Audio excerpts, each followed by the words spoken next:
Hello, Star Citizens, and welcome to another ship sale. Yeah, there's another ship sale going on. We got two this month. I wish they would have did them both at the same time, but now I'm understanding why they didn't, because they do want these events to feel different. But hey, it is what it is. I would have liked at least a little bit of crossover with these, but you know that's not what they did. So Foundation Festival has arrived. We have some ships that are for sale. I think there's 11 ships for sale, but there's also some other interesting things. So before I start that, let me just give an update to a contest. Well, there's been no takers for a certain prize, so the prize is about to be given away now. If you are the first to either sign up a friend or be a person who signs up and message me first, so hopefully you're watching this video live. If you are the first to do that, sign up for Star Citizen and get and buy a game package, I will send you that MPUV tractor, an Aurora MR, a Ursa Medevac, and that will have a game package along with lifetime insurance on all three of those ships. First person to either sign someone up, just one person up, using the code on the screen, or they can sign up themselves using the code on the screen and make sure that new account has a game package. And yeah, you'll get that giveaway. So if you're not watching this live, chances are you probably are not going to get that. But hey, a contest, right? And we have confirmed that we will be giving away a Drake Vulture at the end of this month. So that is our confirmed prize giveaway. It's the most expensive ship I think I've given away. Yeah, it's not the most expensive prize, but it's the most expensive single ship I've given away, I think. Yeah, it was either that or the Firebird, but I think they're the same price. So yeah, close. But anyway, that Vulture will have lifetime insurance. So that's another thing. It's not just a 24-month Vulture. It is a LTI Vulture. So there you have it. That's the giveaway for this month. Let's get into the Foundation Festival. I don't know is that still a thing that people do? I'm a little older, so I don't know if people still do the party people. Maybe you never did that. All right. Well. Anyway, Foundation Festival. Foundation Festival is a multi-week program to strengthen community spirit around the Empire by encouraging its citizens to volunteer with local and imperial organizations. I actually wish there was a big event for this that came every year that would be like, you know, maybe you get paid more or something if you you do stuff with the locals and imperial organizations rather than like, you know, doing your own thing. I thought that would be really cool if they did that every year, but maybe that's in the plans. So it's from July 12th to July 13th, or no, July 19th, and that's a whole week. I wish it should be. I guess it would only be a week, right? But in the other part they said multiple weeks, so that's a little interesting. Then they have this bounty of rewards for veterans and rookies. I think in order to win these, you have to actually participate in their, what is it called? It's the help program. Is that what it's called? Well, let's go over and check. What is it?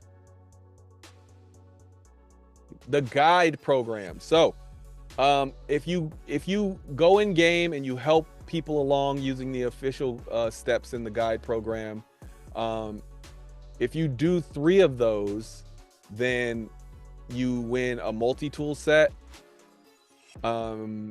If you're a recruit, a P4 AR if you're a recruit, or a Gemini if you do 1, the P4 is for 2. And if you are the one that's helping, if you're one that's being helped, I think that's, or no, it's new players. I don't get that. That's a little weird. Okay, yeah, so I had it right. So essentially, both of you get, if you compete in an actual session, if you are the recruit or the guide, it doesn't matter who you are, you will get a prize. If you're the recruit, you get the Gemini, the P4, or the multi-tool set. If you are the guide, the person doing the guiding, then you get the Gray Foundation Festival in-game hat, the Origin 100i Foundation Festival paint, and then the Red Alert armor, Arden SL armor, and then the Bearing P8 SC. So that's actually pretty cool. The P8 is a pretty good weapon. So, you know, it's worth it if you know what you're doing and you want to get in and help some people. But that, I just wanted everybody to understand that that's how this works. You have to basically do something with the guide program. A Poa Nox referral bonus. So yeah, you get one of those if you participate in the contest that we mentioned earlier. The org recruitment community contest. So this is if you have an org, you can create just a 66-second video saying this is our org. You submit it, and then you can win some stuff. We can actually see what the prizes are for that, to see if that's worth any of your video editing time. Let's see here. CIG will judge based on quality, creativity, and rule adherence. The first place is a Valkyrie. Wow. A Valkyrie is the first place prize. That's $375 ship, and it comes with LTI and a Foundation Festival paint. Wow, I like that. Second place, the Mirai Razor. That's a what, 145? I think it's $145 ship. And then the Drake Cutter, which is what, a $45, $55 ship. So yeah, hey, that's pretty good. You either get a cutter to give to one of your newer recruits, or you get a razor to give to one of your veterans, or you get a Valkyrie, which helps the entire org. So that's pretty cool. You guys can let me know if you're interested in that. I don't know. I would like to make a video, but I am not good with capturing like in-game content and like using it as content later on. So I'll try it. Maybe we'll see if I have time. And then it's basically, this is just other stuff saying Pyro is coming. Will you be ready? Talking about master modes. It's got some industrial stuff here. It looks like they're leaning heavy into the how-tos in this one, the Foundation Festival thing. And I think that's why, that's why you get the rewards for doing the volunteer guide thing. And then it's basically all these. If you click on any of these, it'll just take you straight to the how-to on that. And it's pretty cool. But this is why you're here, right? First, let's talk about the war bonds. There's a war bond for the Vulture, a war bond for the Valkyrie, a war bond for the Prospector, and a war bond for the Cutless Red. So that's pretty cool. I think well, actually, we could talk about which ones you should pick up. And then I'll do a separate video on well, we'll see. If I have enough time in this video, I'll do the Warbond stuff in this video. So stay to the end to see if I do that. All right. Well, 11 ships that are available. I tend to go very in depth with these ships. But I've done enough reviews now, I think, to where most people probably know where I stand on most of these ships. But the Arrow is one of the best ships you can get in the $100 range. Basically, it's an excellent light fighter. It's fast, it's nimble, it can take out a lot of different ships.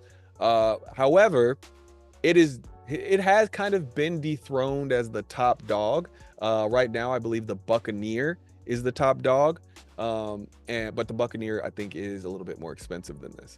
So, but the Arrow, for the price, I think it's probably the best light fighter you can get for the price.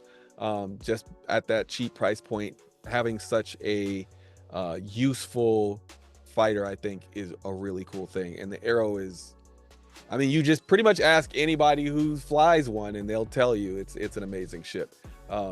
Even people who have flown them and don't own them will still say that. So there you have it. The C1 Spirit. The C1 Spirit is actually pretty cool. I think it's going to have some trouble dealing with that that Zeus CL when that comes out, which I believe is only $10 more expensive. I'm not sure I could justify the C1 over the CL. However, they both, one thing the C1 will have is it will be faster than the CL, at least from what we know. So if the C1's faster, that might put, you know, that might give it its reasoning for why it exists over the CL and why you might pick the C1 instead of the CL. But otherwise, it's a pretty good ship. I think it's got, you know, a decent amount of toughness to it, and that's what really makes it great. The weapons are okay, not great, but they're okay. But the toughness of this thing, I think, is a little higher than you might think. So it's higher than your traditional cargo hauler that would be this cost or this size.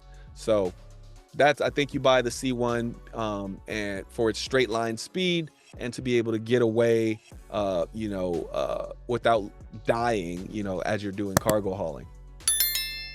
The Caterpillar, I think this ship is going to get some amazing things as far as its modularity, and I think it'll get some amazing things once it actually gets a rework, like a gold pass, because I think it's a little outdated. But this ship and its different bays here, like if you didn't know, each one of these is a different little bay, and each one of these is modular. I'm not sure if the front one is modular, but I wouldn't be surprised if it is. But I know these are modular.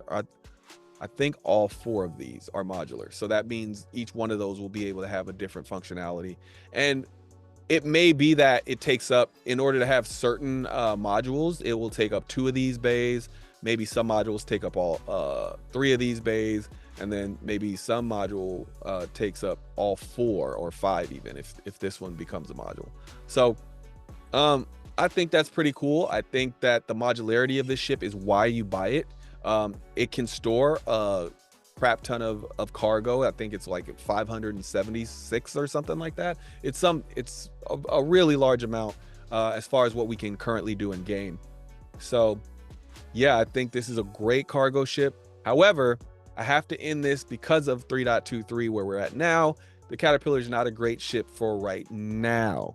As far as if you're wanting to do something with it in the game right now, the game just isn't built for these modular openings to be very useful in game right now. They're not unuseful, but they're just not as useful. But I still think the ship is worth it. I would CCU. I think it used to be 250, or it might have been a little bit cheaper than that. I think it was 250 before, and I would have bought it at 250. Not sure I would buy it at 330, but at the same time, in the future, it might be worth even more than 330. So, you know, I'm kind of iffy on it, but I love the ship. I'm iffy on whether the price deserves the CCU treatment or not. I think all prices should be bought with CCUs, but yeah, just trying to justify it in general. All right, the Cutless Black. I've talked about this ship to death, so I will be very short. The Cutless Black is by far the best like advanced starter in the game. The amount of things it opens up to you as far as gameplay, the cargo, I think it has 4 beds in it, which is absolutely insane. I don't even think there's 4 rolls on the on this ship. Yeah, I don't think there's 4 rolls on this ship outside. I mean, I guess if you include engineer, that could be on any ship, but yeah, the fact that it has 4 beds is already like incredible. It's got a nice little, you know, you can eat in it. It's got the basics of everything you need for multi-role, and it's $110, which is like, at that price, I'm not sure it'll stay where it is, but I hope it does, because I think that's one of the best parts about Star Citizen's pricing structure is some of these prices don't change, and most of them are on the classics that aren't getting, you know, that have kind of had their gold pass already. So yeah, I think it's a great ship at $110. I'd buy it for $150 to be completely honest with you, but I hope that price stays at $110. It's kind of a like, hey, Star Citizen is not just being a little greedy with the money, right? They're actually trying to keep some things sacred, So I kind of like that it's that price. The Cutless Red, another one where, I mean, if you would have asked me before the patch where, tier 3s could respawn you, I probably would have said this is a good ship, not a great ship. But because you can now respawn in those 2 beds, this is now a great ship. 2 respawn beds, same thing. If you put 4 people on this thing, with 2 respawn beds and take it to a bunker, you can just keep respawning into those beds. So if you have it stocked with weapons and everything, oh my goodness, the possibilities are endless. So that update allowing tier 3 beds to respawn you is huge. And I think that is going to be huge for most medical ships, where it's like, I don't have to bring a medical ship because I can stop off at your medical ship that's like close to where I want to go, and then I can respawn onto your medical ship, right? The only problem is, what are you going to fly, right? So it's a choice you have to make, right? If you have somebody that can come and pick you up and you could just be crew on their ship, it's a little different. But if you're playing solo, you're going to be like, well, I don't have a ship if I respawn on somebody else's ship. So that's why you would want to bring your own. And yeah, I think the Cutless Red is a great purchase at this point, even at its current price. The Hornet Mark II. So, of course, if you've been playing Star Citizen for a while, the F7C Hornet Mark II just replaced the Mark I, and there was a lot of people who were not so happy about that. I think if they would have given them free upgrades, I think it would have been a little bit easier of a pill to swallow. At the same time, not everybody would have wanted the upgrade. Some people would have wanted to keep their own ship. So I think you could just give them enough for the upgrade, basically. So if you have, one of these ships that is cheaper than $175 and you want to upgrade it, the most expensive ship, we would give you that in store credit or something. I don't know. But then again, you kind of get what you pay for with this ship. It's a really great ship. It was bugged for a while, which made it insanely good, but now it's just actually just pretty good. It's a pretty good ship. It still eats up a lot of other ships. It's one of the best. I might say it's the best medium fighter in the game. Once you get the F7A, which is an upgrade you get through doing certain events. But well, at least from the Overdrive initiative, we haven't confirmed whether there'll be other events. But yeah, I think this is worth it if you have the F7A upgrade. Without the F7A upgrade, I'm not 100% sure I would pay the full 175. I'd start digging into the CCU game. You should do that anyway, but I'm saying that I think the price is much more justifiable when you know that the F7C will become an F7A. And I don't think most people should spend more than $200 on any fighter that you're going to pay for. So that one fits that rule. The Gladius, one of the best light fighters in the game. I think this one and the Arrow completely, I think they mirror each other very well. I think the Gladius and the Arrow have been fighting for a while on which one is going to be more maneuverable. So I think basically, if you're choosing between the two, I would just pick whichever one you think flies better. I think the Gladius is a little bit more well-equipped than the Arrow, if I'm not mistaken, but and that's what justifies the higher price. But I think either one you get, you're going to be a happy camper. I think you just got to get in the game and fly them and see which one you like more. But even if you're just coming into the game, I think a Gladius is a great ship to start with, if you're interested in the more combat side of things. So yeah, if you're not interested in the combat side of things, the Prospector is here.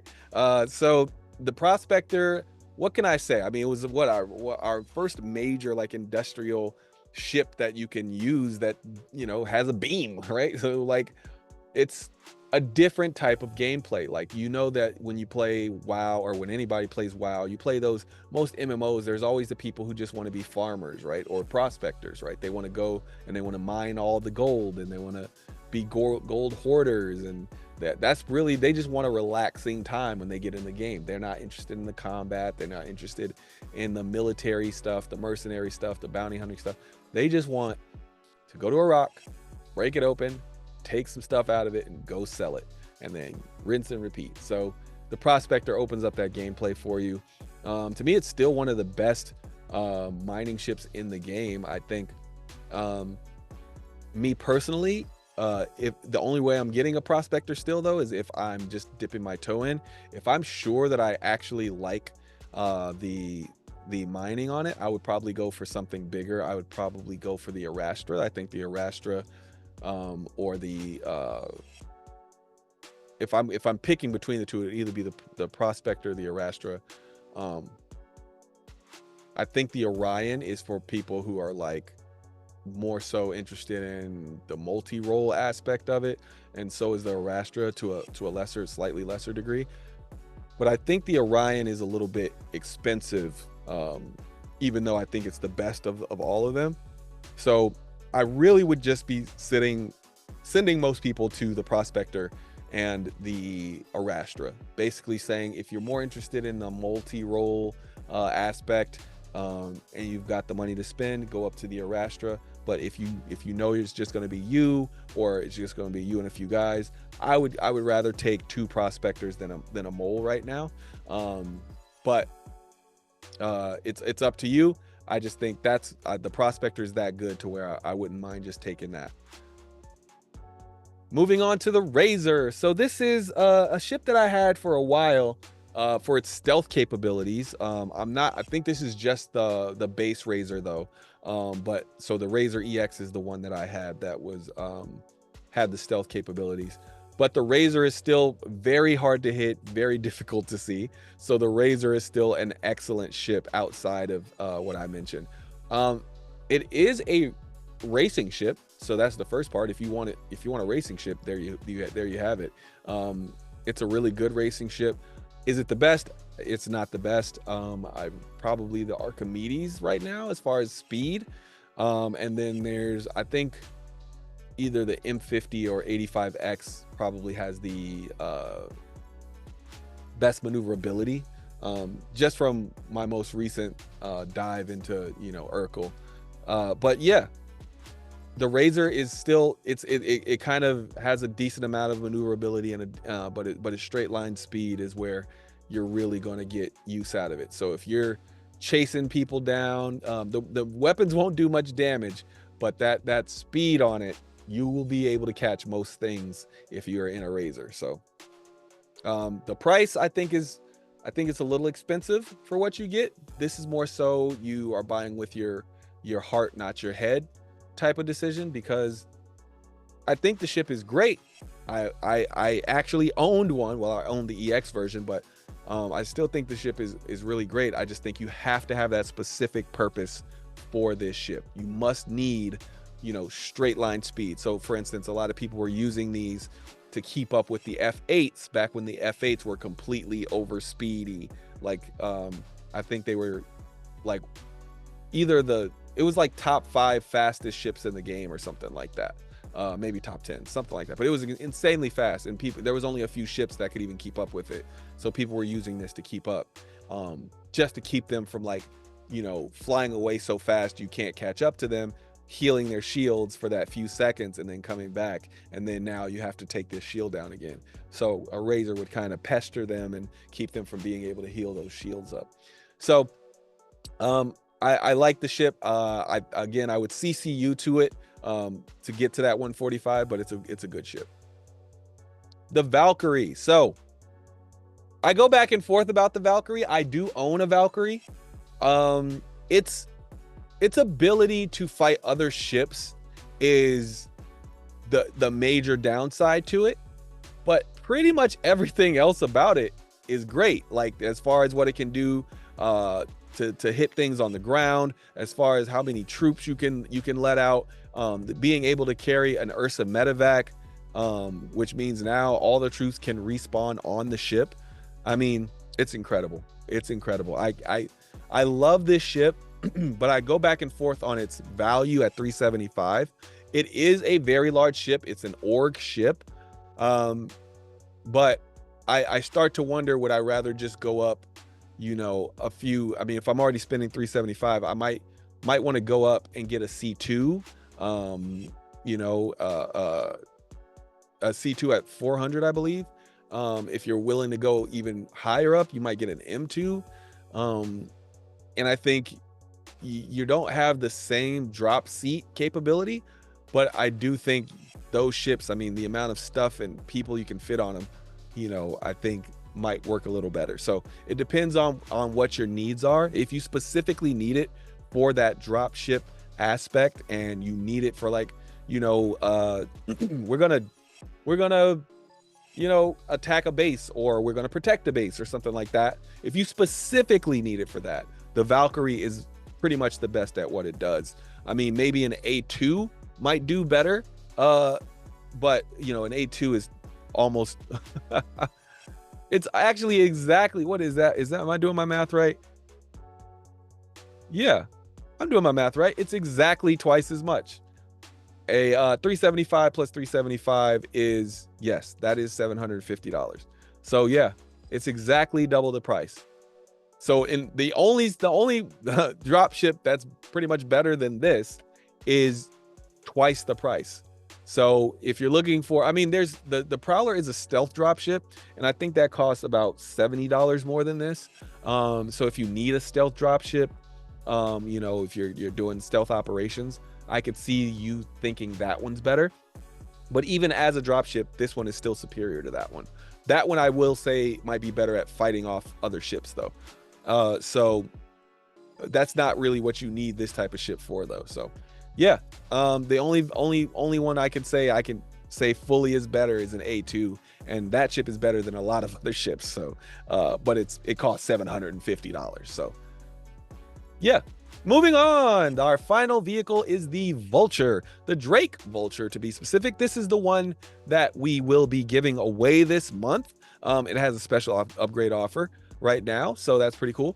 What can I say about the Drake Vulture? The Drake Vulture it's just fun, man. Like it's weird to me sometimes how much fun you can have in a Vulture. Like, I sit and I'm like, you know, I had fun in the Prospector.